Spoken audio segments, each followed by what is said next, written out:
నమస్తే అన్న, మీ పేరునా? నా పేరు బాలవసేని, మా బాబు పేరు నరసింహ. ఓకే. మాది దొన్నిపాడు మండలం, దొన్నిపాడు గ్రామము. ఓకేనా. మాకు వచ్చేసి క్రాసింగ్ సీడ్ వచ్చేస్తున్నాను. ఇది వచ్చేసి 47. ఓకే. దీనికి వచ్చేసి గుజ్జు అందుకు లేకుండా అంటే మేము మనుషులు 40 మందిని పెట్టుకునే కానీ గుజ్జు లేదని మేము ఆలోచన చేస్తుంటే మాకు వచ్చేసి ప్రోడక్ట్ మాస్ వాడండి బాగా వస్తుందని నా నరసింహన్న తెచ్చి ఇచ్చాడు. దానివల్ల 4 రోజుల తర్వాత వచ్చేసి గుజ్జు అందుకు బాగా వచ్చింది. మళ్ళీ తర్వాత వచ్చేసి క్రాసింగ్ మళ్ళీ మొదలు పెట్టుకున్నాము. ఈవల్ల గుజ్జు కొత్తగా వచ్చినట్టు పింజలు అందుకు ఓకే బాగా వచ్చింది అన్న. ఇంతకుముందు క్రాసింగ్ ఆపేసినారు అయితే? ఒక వారం ఆపేసాను. ఆపేసిన తర్వాత మళ్ళీ 4 రోజులకు వచ్చేసరికి గుజ్జు బాగా వచ్చింది. మళ్ళీ చేసుకుంటున్నాం. ఓకేనా. కాబట్టి ఇంకా సూపర్గా ఉంది, ఇంకా ఏం ఇబ్బంది లేదు.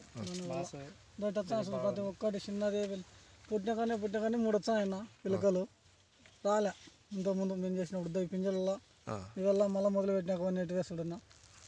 ప్రోడక్ట్ వచ్చేసి ఇది బాగానే వచ్చింది. నేను వచ్చేసి 6 ఎకరాలకు తీసుకున్నాను. ఓకేనా. నేను వచ్చేసి 5 ఎకరాలు కొట్టాను.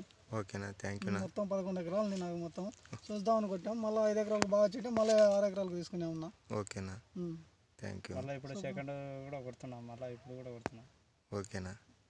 బ్రహ్మాండమైన రేట్లు, రిజల్ట్ అయితే బాగానే ఉంది. రైతు వాడుకోవచ్చు కదా ఇది? ఎవరైనా వాడచ్చు. ఓకేనా, థ్యాంక్ యూ.